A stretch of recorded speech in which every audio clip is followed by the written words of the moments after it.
Greetings, welcome to Pop's Collection, where we dissect and reflect on a movie or TV show from a Pop's collection. I'm Ron Tweedy, joining me is Pops, and today we're going to continue our conversation about the James Bond films, and we're going to look specifically at Sir Roger Moore's tenure as James Bond. Welcome everybody. First, I want to say welcome.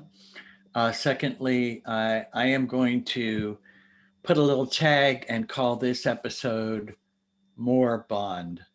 Yep. How about that, huh? There you go. Da-dum-bum. Bad dad joke. I liked it. That's good. Good. Roger Moore. I had to look this up because I wasn't sure. Mm-hmm. You know, it's one of those things where you're not sure if the person is still living. Oh yeah, he died away a while back. Because our last, May 2017. Right. May 23rd. He was born in December 14th in 1927. Right. If he would have made it to October that year, 5 more months, he would have been 90 years old. Yep. So don't think he could have played Bond at 90, but I don't know. Anything is possible, I guess. His life was kind of like a Bond thing, pretty much. He actually had 4 different wives, and I think he kind of almost lived the Bond lifestyle. Really? Yeah, it's kind of weird. He did have cancer, prostate cancer, and I think that's what he succumbed to. I'm not positive, but I really, when you decided that we talked about this and you said you'd like to do this, it did really kind of get me jazzed for October. Okay. In 2021. I'm a little more trepidatious about that. No Time to Die. Yeah.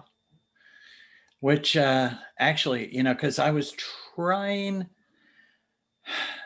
you know me, I'm a Sean Connery guy. So I always feel like, well, he did all the Ian Fleming stuff and Roger Moore didn't.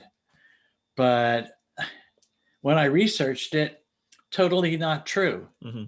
Every movie that he did was an Ian Fleming, either a short story or a novel. Right. And actually, he did the most out of any of the actors that played Bond. Yeah. 7 different ones from 1973 to 85. Right. So he's your favorite, right? Or he was your favorite? He is my favorite. I don't think he's the best Bond. I think but he is by far, well, not by far, but he's clearly my favorite Bond. I love almost all of the movies that he did. Everything about it. It's a totally different take on James Bond, particularly way different than Sean Connery's, way different than George Lazenby. And the people after Roger Moore also portrayed him very differently. So, each in their own unique way. Roger Craig, I think, is the closest to Sean Connery as far as the style. Yeah, I guess so.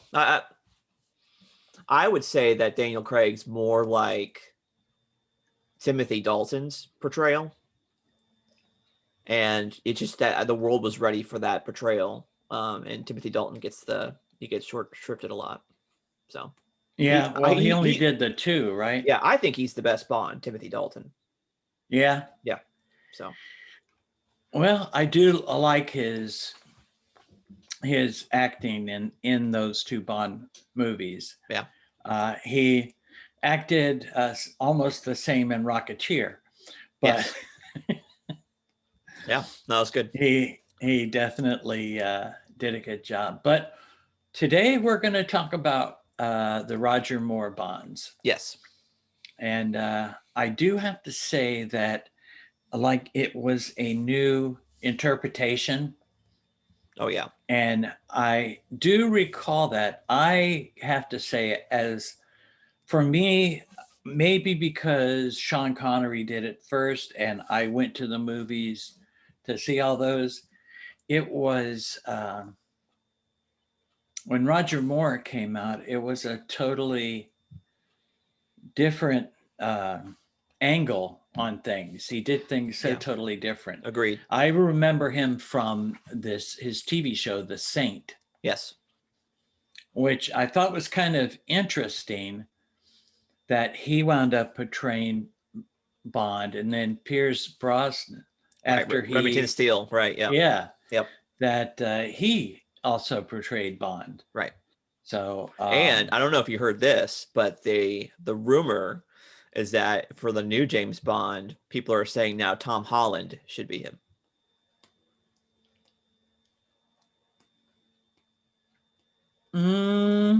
Well, I don't know. That's wow.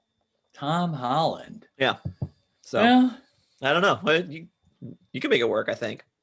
Well, yeah, I guess the first Bond movie that they had in the U.S. in the 50s, that was an American actor, too. Well, Tom Holland, even though he's British. Is he British or is he Australian? I can't remember. I'm gonna have to look it up now. Yep. I know. I'm not positive about Lazenby was Australian. Yes, he was.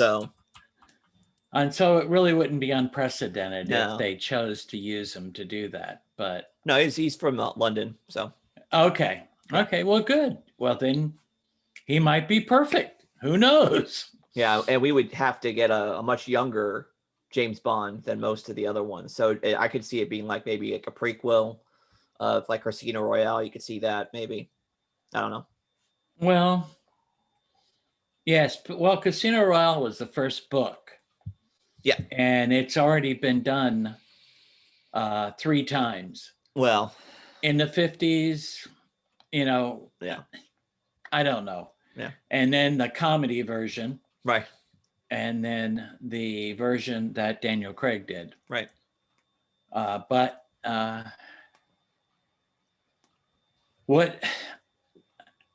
when Live and Let Die came out, Roger Moore's first film. Yeah.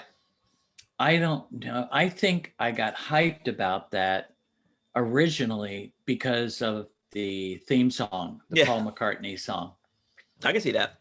Because I think that from that point on, I think the Roger Moore films were, even though before that Goldfinger and all those other theme songs were hits on the radio, I'm thinking that from Roger Moore on, the musicians that wrote the themes were more of the mainstream at the time. Yeah, absolutely. I agree. Whereas, like Shirley Bassey and they didn't necessarily write the songs. Right. And they were kind of not mainstream singers. They were jazz artists and popular singers, but right. Because View to a Kill, that was Duran Duran, right? Yes. And the only one that I don't remember is Octopussy, as far as who did that particular. Rita Coolidge, All Time High. That's what it was. Yeah. Yes, that's why I couldn't remember that. But yeah, everyone was somebody that was a mainstream at the time. So yep. I thought we might want to start with a little bit about Live and Let Die. What was your feelings about that particular Bond movie? I like it in general. It's. I find that the Roger Moore films, and it's kind of a pattern that you see, is that they're looking at what's happening in the mainstream culture, and they kind of change or adapt James Bond to that. So, for instance, in Live and Let Die, what was going on in cinema at the time was blaxploitation films, and so we get a lot of flavor of that for this particular story. Now, this is, like you said, based off of an original novel by Ian Fleming that was written in the 50s, but a lot of the things that are, the original novel's way different. Oh yes, definitely. Yeah. In fact, you see actually more story elements from License to Kill that reference that book more so than the actual film Live and Let Die. The villain is Mr. Big. even though it's not really Mr. Big in this film. It's, so that's the other thing about it that makes it a little bit different. And but Kachanga. yeah. And the cool thing about this one is that it's a very different portrayal of James Bond. It's not like Sean Connery when he did it, a lot of it, his spycraft and stuff was like brute strength and kind of like, throwing his weight around, stuff like that.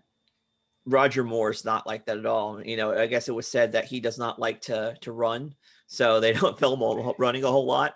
Yeah. And, he uses his wit and he uses his charm way more so than Sean Connery did. And so you get a much different, I would say, less serious portrayal, more lighthearted, and definitely the crazy, wacky, insane moments. The most of the crazy, insane moments come from the Roger Moore films, which in this one, one of the most craziest things in the films is what's his name? Balloon Kananga, right? At the very end. Yes, at the very end, and he explodes. Yes. Insane. I almost thought we were going to get a laser shark, which, Yeah. But we didn't, But yes, that was interesting. I thought I liked the henchman in this, the bald-headed guy with the Tiki. Yeah, with the claw hand or whatever. Yep, and Whisper. And Whisper was another one. Yep. It was what I thought was really, really, the storyline itself was very good with the hidden poppy gardens, Right. Yeah. And, going through Harlem and. Right. I think this is like when they started getting more into the gadgets. I mean, yeah. Sean Connery had his Aston Martin. Right. And, he had his little backpack scuba thing. Right. But not much else than that. I think with the Roger Moore, I think things got a little bit more detailed with that. No, certainly with the fancy watch, with a lot of stuff that was going on. So right. And actually, what blows me away about you saying that he didn't like to run, I can remember pictures of him when he was doing the Bond thing. Yeah. And he was really built. I mean, he had, he looked like a bodybuilder. He was fit. Yeah. Yeah, he was real fit. So finding that he didn't like to run, that kind of, I don't know. It's interesting to me. Yeah. Yeah. The cool thing about all the Roger Moore films that if you get them on Blu-ray, he actually there is a commentary track just of him doing commentary for his own film. Really? And it's about as great as you can imagine. Oh, yes. Well, I can imagine a lot, but that's awesome. Yeah. I'm glad to hear that. Yeah. But then just a year later, he does The Man with the Golden Gun. Right. Which really, that was when we meet JW and... No, he was in Live and Let Die first. He comes back for Man with the Golden Gun. Oh, yeah, that's right. I'm sorry. JW Peppa, right? Yeah. Or what's his name? I think that's his name, right? Pepper is his name, yeah. Yeah, so that's true. He makes his second appearance. And that was a common thing with the Roger Moore films. They had people come back. Right, like Jaws. Right, exactly. That's something. And also Maud Adams. Although she played different characters. Yeah, that's right. But as far as stunts go, The Man with the Golden Gun has my favorite is Stunts. Okay. With the American Motors cars. Yeah. I can see that. The bridge. Mm-hmm. Yeah. Where they do that was not a CG thing, because that I think was way before they had CG. But they did use a computer to calculate the trajectory of how they had to get it so they can get the stunt, and they had to remove the driver's seat, so the driver had to be the exact center of the car, and so they did a lot. Right, but it was not. They didn't have CG on that. No, but they couldn't have done it without computers, is what I'm saying. Right. But it was all practical, like you said.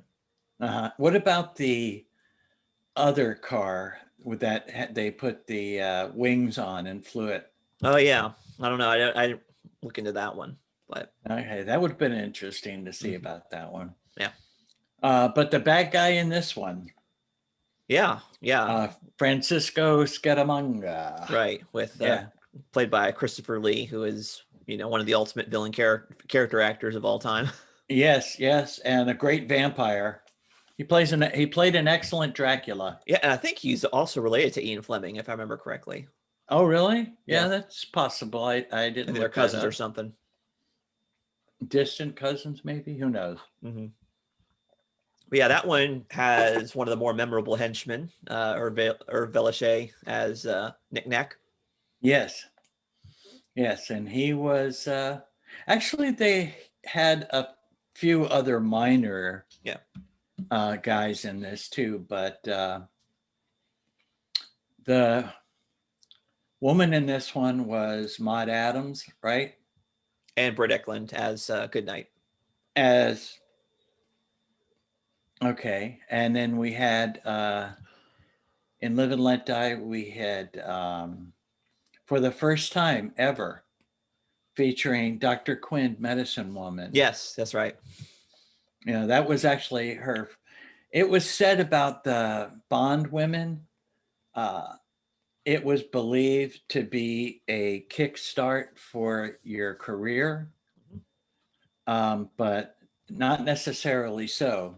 Yeah. By the time they got to the end of the Roger Moore segment, they were finding it hard to find women to be the Bond girls, believe it or not.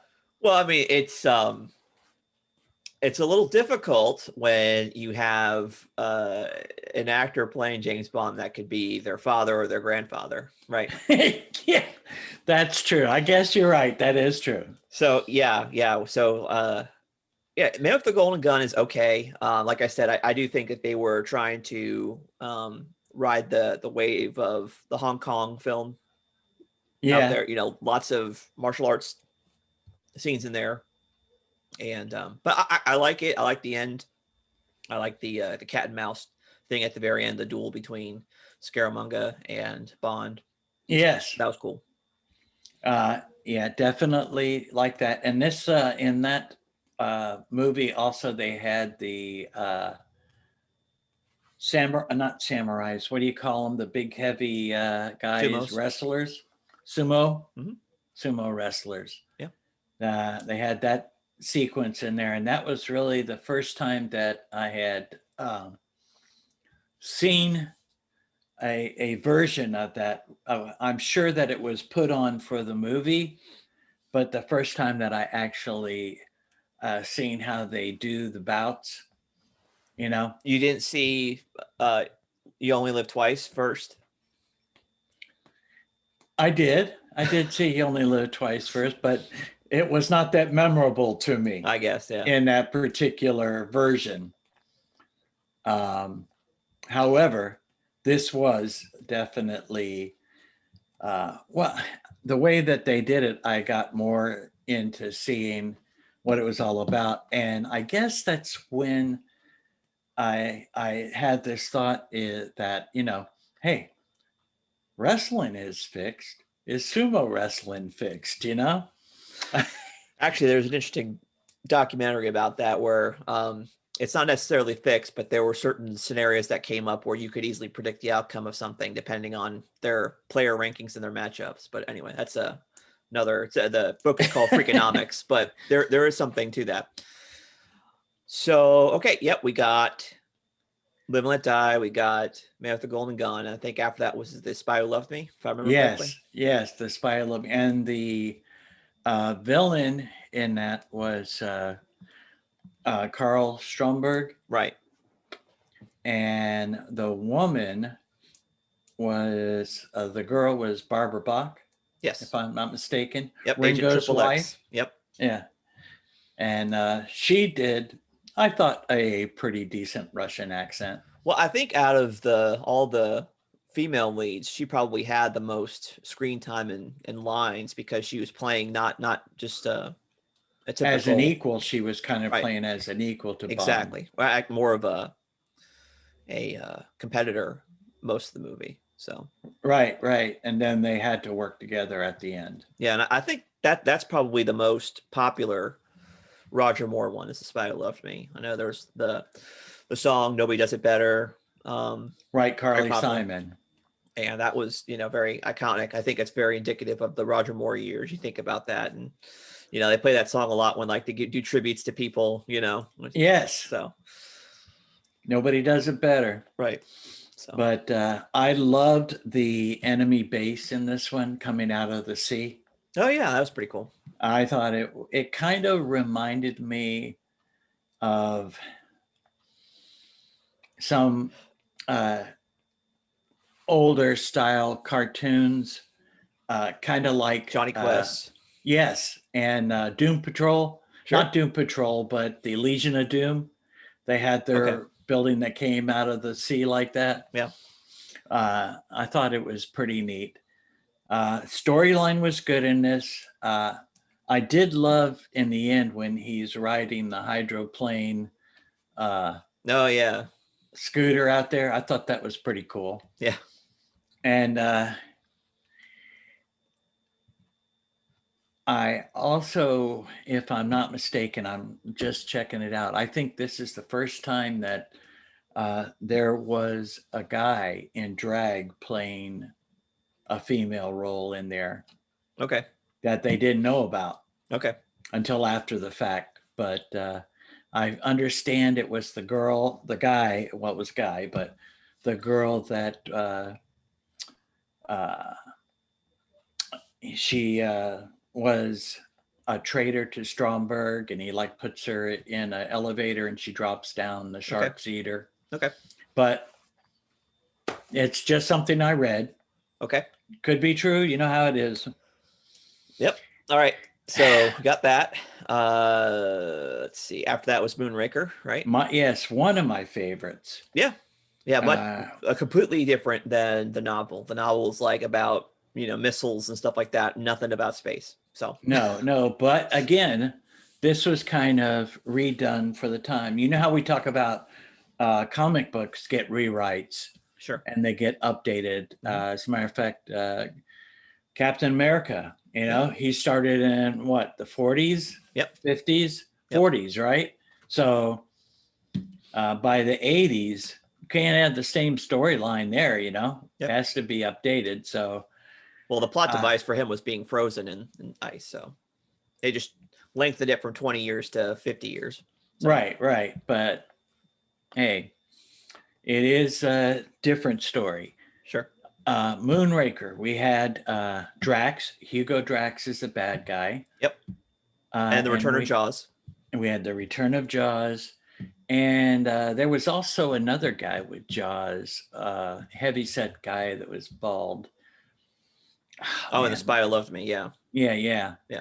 And just Jaws in this particular one. Yep. And a Dutch girl that he falls in love with. Right. With braces. Right. So that was a nice comedic moment. Yeah. The girl, though, Holly Goodhead. Mm-hmm. Right. Yeah. Well, I think this was the other movie where you had a lot of insanity. So you had the pigeon triple take. I don't know if you remember that when he's got the gondola. Yeah. Insane. That was good. I liked it. Of course, we know how it was done, but it was hilarious. That's one thing that you could say about the Roger Moore Bonds. They made a definite effort for him to always have some line about something tragic that happened to like fluff it off. Yeah. He kind of, I think, tagged that more than Sean Connery did. Absolutely. You know, they totally made an effort to do that. But the storyline for Moonraker, Right. how did you feel about that as far as the way that they went into it? It was almost, I think, like a Nazi thing. Yes, that certainly has a lot to do with it. I think that, I mean, we didn't really talk about like a lot of the motivations for the villains in these movies, but like you had, you know, Kananga wanted to control the drug market. You had Stromberg wanting to almost similar to Drax, kind of like submerged everything, kind of start over. Right, Then right. you had Scaramanga, who was obsessed with killing James Bond, and now we have Drax, who also wants to start over with humanity, but wipe them out with a not toxic plant as opposed to a water. Flood. Yeah, Yeah. so that is interesting. But yeah, but you're right. I almost likened it to Zod in Man of Steel. Yeah, yeah, that would also work. Yeah, And I definitely love the samurai in the glass shop. yeah, that was cool. That was a good thing there. I like that. Yeah, Was kind of funny. yeah, Um, and I also thought the way that they, you know, Jaws kind of went on his side because when yeah, they were up in space, it was like, well, you know, if you're not perfect, you're not going to be down there. yeah, And you know, his girlfriend smiles at him with her braces, like, yeah. what does that mean for us? You know. Right. Yep, yep. But yeah, I thought it was an interesting story. They were able to get um, the ship that we were traveling in space at that time. Right. The shuttle. The shuttle Yeah. became part of it. Yeah. Which I think it would be kind of cool if they could have a space station up there, other than the one that they have now. But if they could build one a little further out, Okay. I mean, NASA is or wants to attempt to put a base on the moon. Right. You know, so if they're going to want to do that, they should probably have a space station out there a little further. You know, but who knows? Uh, that was kind of one of my faves. I really like that. Uh, I don't know if it's because when it came out and we went to the movie theater that we kind of had to sit close down front. Okay. So everything was kind of really big for us, you know? Okay. You know, I don't know if that had something to do with it, but Yeah. And you know, back to my thought about them, you know, kind of adapting thing from what's happening in cinema then, you know, this was 2 years after Star Wars came out. So obviously they wanted to, you know, go on the sci-fi hype train, you know. right. And which they did. Yep. You know, and plus we have to figure that the special effects and that you could do with the computer had increased drastically from 73 to the point of Moonraker, which was 79. So Yeah. 6 years later. Yeah. Still not the greatest, but looking at it from a close perspective, the way that I was, you really couldn't see a lot of the effects the way it used to be with the old blue screen. And you could tell that there was something that was real and then everything behind it wasn't real. So that was done a little bit better towards this film, you know, than it was in previous films. Okay. But that was 1979. It took another 2 years for the next film. Right. Which was For Your Eyes Only. Right. Which now that was Sheena Easton, I think, that did that one. Yeah, the song. Yep. Yeah, the song. And the only artist to actually appear in the credit sequence. That's true. That is true. And we had I thought in this one the bad guy was Eris Christostos Yeah, it or is. Christostos. Yeah.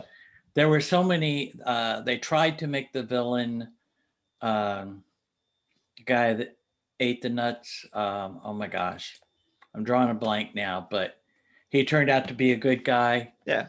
But Eris tried to make Bond think he was the bad guy. Yeah, yeah. This is actually is my favorite one. There's like a lot of cat and mouse spy crap things going on in this film, and you have, like you said, this one. The villain is, like you said, Christados, but at the same time, there's a MacGuffin. So very similar to the From Russia with Love, where you have this targeting system that is, if it gets into the wrong hands, they could, alter the Cold War. So they're trying to figure out the thing. So you have the return of Golgo from Russia with Love. He comes back as the Russian guy trying to get Yes. the targeting system. So I thought that was a really cool throwback. And then you had in this one also the pre-credit sequence. You had the demise of not Blofeld, right? No. It was supposed to be, but not. Right, and you have the throwback to Tracy Bond. You have, I mean, there's so many cool things that are going on in this film. I thought, and it's the least crazy, like insane. You don't have a lot of pitch and triple takes or balloon canangas happening. You got No.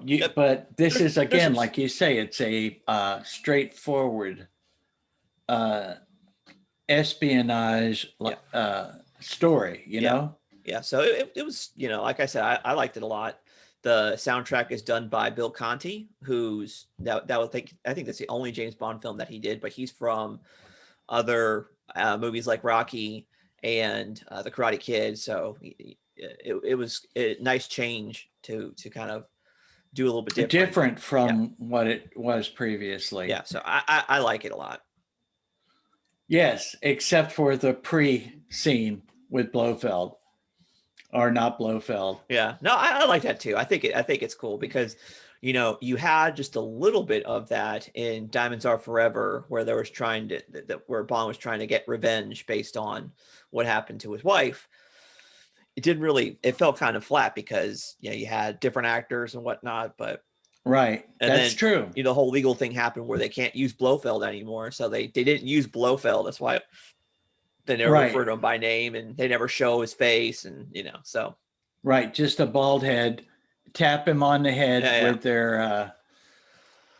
So I thought that was well done. And at the very end, he and Columbo is the name of the guy, right? I think. Right. Yes. Yeah. That's So true. played by Topol, the guy who plays what's his name from Fiddler on the Roof. So that was pretty Yes. cool.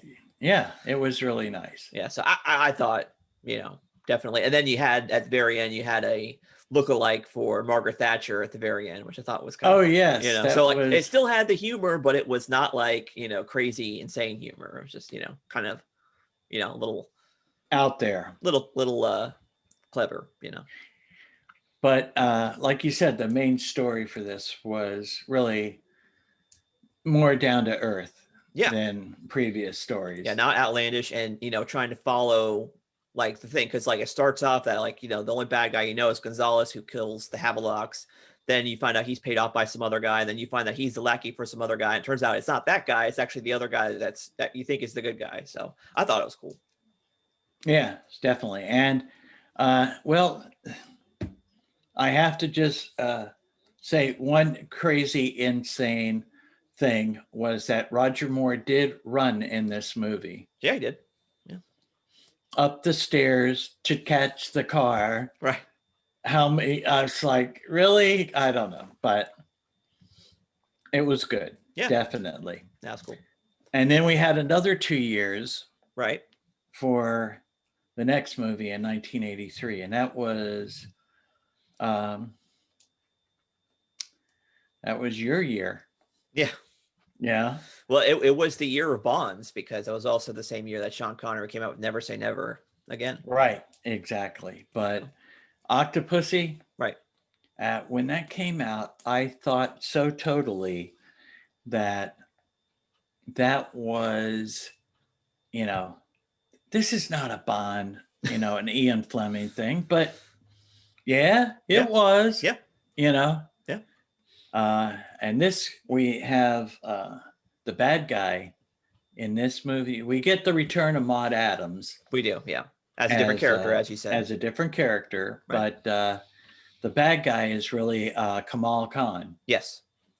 who is played by Louis Jourdan, Right. who also was the bad guy in the Swamp Thing Okay. movies. Wow. Yeah, All so right. not his first comic book movie thing, Sure. Sure. But the story behind this one I thought was definitely different. We also got the Yeah, it was like what, market manipulation with Russian artifacts or something like that. It was strange, right? Yeah. yes, and then they were going to Right. They were trying to make the Cold War hot, essentially, I think, right? yes, Okay. yes, That makes and sense. they were going to blow up a bomb with the Right. circus. Right. In Berlin, right? Or Yes, East yes, Germany, something like that. yes, yes. It was in East Germany, and then they were going to try and Yeah, that's right. which is kind of interesting. We also got Yeah. a tennis player as a good guy. Yeah, that's and, right. who winds up biting the bullet in Yeah. this, not like most of Yeah, Bond's exactly. Same thing happened with guys. Luigi and Yes. For Your Eyes Only. Yeah. A lot of Yeah. times that doesn't end well for the people. No. And that's why Mr. Bean, that's why he had to go into comedy, because he didn't make it past his movie. Because he is a Bond guy in one of the movies. I can't remember which Well, one. he's a Never now. Say Never, so it wasn't an Eon production. Oh, right. It wasn't a Fleming book, but Well, yeah. it was a Fleming book. It was basically Thunderball. That's right. We discussed that when we did Sean Connery. You're right. Yeah. I'm sorry, I'm getting off on a tangent here. It's okay. But I thought that it was pretty good. My favorite part of this movie had to be the underwater alligator submarine. Yeah, that was silly. Yeah, I think this one's my least favorite Roger Moore one. I think it's a lot of times it's the pacing. It just kind of drags on in the middle for me. Oh yes, definitely. And, but if you don't, the story like takes you down this road, and then it all of a sudden goes down a side alley. Yeah, exactly. So yeah, and it does that way through the whole film. Yeah. So it's I think one of the weaker ones, but yeah, it still has its moments. Oh yes, and then 2 years later, we have probably one of my favorite is Bond villains. Oh yeah, no doubt. I mean, Christopher Walken, right? Yeah, Max Zorn. Oh yeah, so good. He did great in that, Yeah. And then we also got some other characters. We got his guy, Bond's guy, was from the Avengers. Yes. The British Avengers. Right. Which the woman that played Emma Peel was in the... Right, Diana Rigg, yeah. Yeah, Diana Rigg was on Her Majesty's Secret Service, right? Right. So they both got to play in a Bond movie. Yep. And then we had Grace Jones. Yeah. Yeah. Doing her thing with a butterfly. Yeah. And Poison Hook. Yep. That was in the Eiffel Tower. That was pretty cool. That was a cool stunt. Yes, definitely. Yeah. I thought a lot of the stunts in this were pretty neat. Oh yeah, the car chase where he gets half the car chopped off. Yes. Yeah, the horse racing stuff was pretty cool. Yeah. Yes, definitely. That is his last Bond flick. Yes. Which actually was part of a short story. Yes. There was A View to a Kill and The Living Daylights. Right. Which was a Dalton film. Right. And the book title itself was From a View to a Kill, which was right. It was a little different. It was about a sniper. It wasn't about, nothing about horses. What it was. Right. And then this one, the main villain is, Zorn trying to flood Silicon Valley, so he corners the market on silicon chips, which now because computers are like the big thing, that was kind of the the big thing Right. happening in That the culture. was of the time, the Yep. culture of the time. Which I still love this film for that, just how crazy it is. And you get, like you said, Duran Duran doing the song. You get Oh, yes. the at the very beginning, you have not the Beach Boys singing California Girls, but some other knockoff. Yes. And him doing snowboarding, which is insane. Yes, definitely. Well, it wasn't him. It couldn't have been him, right? Obviously. Well, that's the thing. Like a lot of the stunts that they've done, they use the same guys. Like the guy who does all the skiing stunts. It's the same Yes. guy. The guy, the skydiving stuff was all the same guy in Moonraker, and a lot of cool car stunts too. And I think really the Roger Moore years, Yeah. that I think that they set the bar on the stunts that were Agreed. done in all the movies. Agreed. Every one of them had some kind of outrageous stunt. Yep. Because if you remember in Live and Let Die, it was with the speedboat. Yes. That's right. And going overland. Yep. Cruising and then going back in the water. Yep. There was a lot of definitely interesting things. Well, even the car chase in the airport where he gets in the plane, and so lots of fun stuff. Yeah, definitely, yes. It's crazy. Yeah, the different things that they did throughout, the stunts on everything, really. Yep. Like you said, the skiing, like from The Spy Who Loved Me, or For Your Eyes Only. That's true. That's true. Both of those were done real well. Yep. But other than that, and the music being contemporary, if you had to twist your arm, what would be your most favorite? For Your Eyes Only, yeah. Definitely? Yeah. Okay. All right. And your least favorite would be? Octopussy. Okay. Yeah. Well, I would agree with Octopussy, but it's so hard for me to choose my top one because I love Christopher Walken as the villain. Yeah. He was like the best. Yeah. He really, I don't know if it's commentary on him as a person, but he plays a great crazy person, psychotic. He's perfect schizoid, Yeah, totally. I love that. And I definitely loved Moonraker, so, but they were all really good. Yeah. Definitely. Right. Your favorite villain? I mean, out of those, I'd have to say it'd have to be Zoran. I mean, he's one of the most perfect Bond villains with Scaramanga as a close second, because Christopher Lee he's great at that. So right. Well, yes, and he is they're like totally opposites when it comes to it's like Zorn's on speed and Scaramanga's on marijuana or Quaaludes or something, it's like they're just totally, well, Bond, let me just get my little gun put together from my cigarette case, or it's just so totally different, but still really cool. Definitely. Well, I have to say definitely Zorn, my favorite. Least favorite, Christos, or really? However you say his name. Yeah. Least favorite. Okay. I mean, the others were kind of outrageous. Yeah. I liked Scaramanga, but and Drax was okay, and Stromberg was okay. They were kind of just all like typical Bond villains. Yeah. But him, not so much, I don't think. Yeah. I think he was a little... He's a different kind. Yeah, he was more... Like you say, that was more about like espionage and stuff. Yeah. So he was almost like a double agent. He was a Oh, he double was. agent, He was. you Yeah. know, so, Yeah.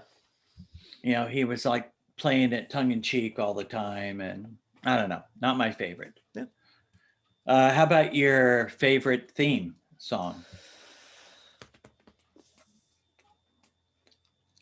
I know Probably. You're probably View I, to a Kill. yeah, I Yeah. figured Yeah. I because love you that are one. a child of the 80s, Yeah. Yeah. you know, Duran Duran, Yeah. your thing. I have to say Live and Let Die Yeah. because No, that's a really good one too. I'm a Beatles guy, you Yeah. know, but that's more from my time. So, Yeah. That is. but definitely I think that Live and Let Die kind of set off his Wings career, that he was able Yeah. to tour in the US with that, you Yeah. know. Totally. So uh, what about your favorite henchman? Knick Knack. I love Vervelche. He does it funny. I mean, he's great at what he does, and yeah, I mean, just the the conniving, the sneakiness of him, and you know, part of it has to do with the height, obviously, but I mean, just the he's the only one of the henchmen that has like these crazy aspirations. He's like, you know, he's actually like, I'm going to help you kill him because all this is going to be mine. And then, you know, Yes. Bond's it, you know, Goodnight ends up blowing it up. So it's like he's really pissed off at the end. So Yeah, yes, and he's stuck up in a little yeah. So part in the. I mean, Jaws is a close second. Obviously, I love, you know, just the, you know, Richard Keel as just, you know, his imposing figure. I mean, he's the exact opposite of Nick Nack, obviously, but you Right. know, but he gets to come back. So I mean, he does well too, but definitely Nick Nack is my favorite because he's got ambitions, and I gotta respect that. Yeah, well, of course, if you can get him, by all means, you know. Jaws definitely my favorite. Yeah. Yeah, I liked him a lot. What about your? Let's see, what else we have. We really didn't have issues with cars in these Bond movies. Yeah, most of the time he drove a Lotus in a lot of these films. So Right. He did the one which was, I think, The Man with the Golden Gun. American Motors was yes, yeah, the car company. So there was Javelins in there, and right, you know, mostly American cars in that particular that's right, one. that's right. So you really can't. I guess we can't really do cars, but Mhm. what about the Bond girls or Bond women? Yeah, In which case, here. yeah. Um, I like Melina Havelock the best. I think, you know, from If Your Eyes Only. Yes, I think she, yes. yeah, because she's. I mean, that's one thing I will say is that a lot of them on the Roger Moore ones, not my cup of tea. Not really annoying. Whether it's BB Doll from For Your Eyes Only or Stacey Sutton from View to a Kill, not a fan. No, no, no. They were different, definitely. Not Jane Seymour, huh? I mean, she's good, but you know, I have to give the edge to um, Carol Bouquet because she's, you know, she seemed to me to be like the one that has like the most agency, you know, and she actually has like a personal stake because you know her father was murdered and stuff like that. So, yeah, All right, definitely. Okay, well, there we go. So you're not really interested in Waiting for No Time to Die, huh? I don't know. It is the last Daniel Craig film. It is, and I don't know. I just don't. I think Have part you of it. seen any of the trailers up for it? Yeah, yeah. I mean, it's fine, but I to me it seems like it's more of the same. Like Spectre, which you know it was fine, but you know I do think that the best film for Daniel Craig was Skyfall, and I think he could have ended it there, and it might have been good for him to end it there, but we'll see. But he didn't. No, Wait, I guess because he was under contract. yeah, I'm sure that's what it was, but you know, from my perspective, you could have set the stage for, because Dame Judi Dench, she was able to bow out gracefully at the end of that film, and it could have been a good time for him also to say goodbye, or something different, because I know that there's, I don't know if they're still going with it, but the 007 role is actually being passed on to a female at the end of this film. Is supposed to, but whether it actually happens or not, I don't know. There is a new 00 because he's retired. Right. So, and it was a definitely, I tried to remember, I've seen that woman in other parts, but strong female performance. So I don't know how that's going to affect it in the future. Yeah. But, and M, what isn't M the guy that was the master computer in Tron? Is that the same actor? I think so. I think you're right. Ray Fiennes. Yeah, I think that's who it is. Yeah. Because I looked at it. But he's great as M. Yeah. He's no Bernard Lee, but No, but then Judi Dench was no Bernard Lee either. No, so. But she did take the role in a different direction. I liked it. It worked. It's like James Bond sometimes needs a mother figure, and Judi Dench as that really played it well, especially with the Craig movies. Yes. Yeah. Yes. Well, he definitely needed a mother figure. Yeah. Agreed. So, all right. So it really was not a whole lot of organizations. I mean, in the original story, Mr. Big was an agent of Smersh. Smersh, yeah. But not in this story. Nope.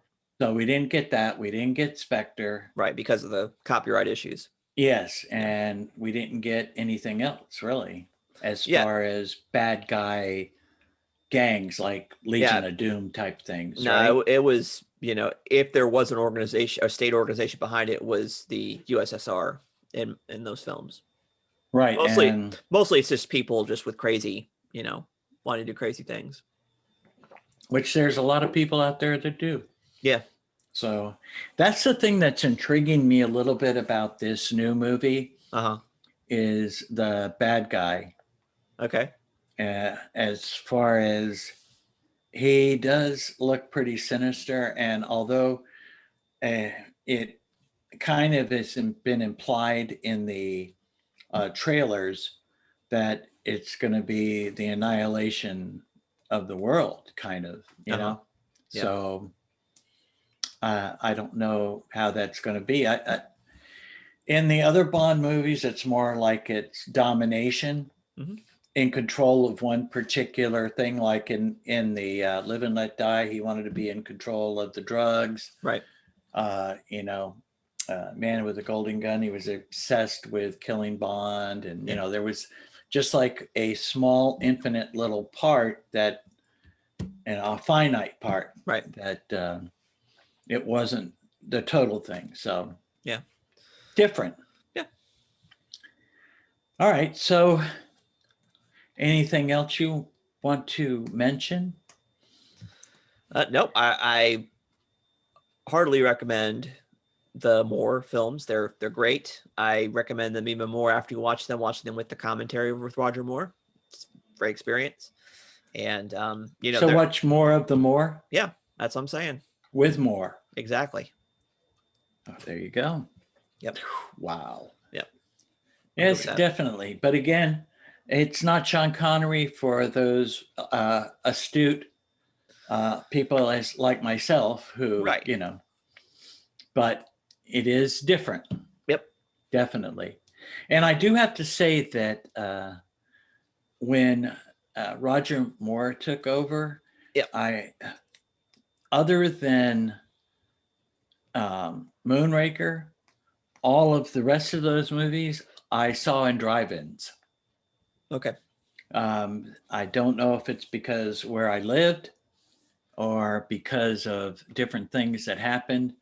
That and except, well, I shouldn't say that because A View to a Kill and Octopussy, I did not see those in the movie theater Okay. at all because your mom and me and you were coming along. Yeah. She was not going to a Bond movie, not Prego, anyways. Okay. So it was all good. Sure. Yeah. All right. Well, good. All right. Then the only thing left, I can't say we're going to give him a rating, but No, I think that's about it. I just have to figure out what we're going to do next week. What's going to be our next episode next week? Yeah, I'm not sure. I'll have to think about it. Okay. So, but definitely, I'm glad that you brought the Moore thing up. And I know that we have Timothy Dalton and Pierce Brosnan and Daniel Craig left That's true. to do on our Bond stuff. Yeah. Of course, I think the Timothy Dalton episode would be pretty short. Yeah, we didn't even do a Lazenby episode. Right, we did not. We didn't. Well, you know what? Maybe we can do a Lazenby Dalton episode. That's not a bad idea. Yeah, maybe we'll think about that. Yeah. But anyways, it's up to you. Yeah. All right. So thank you for joining us for an episode of Pops Collection. If you have any feedback, you can send us an email at popscollectionpodcast@gmail.com. Like us on Facebook and Twitter. And we'll see you next week. Goodbye and God bless. Goodbye. God bless. And tell your friends.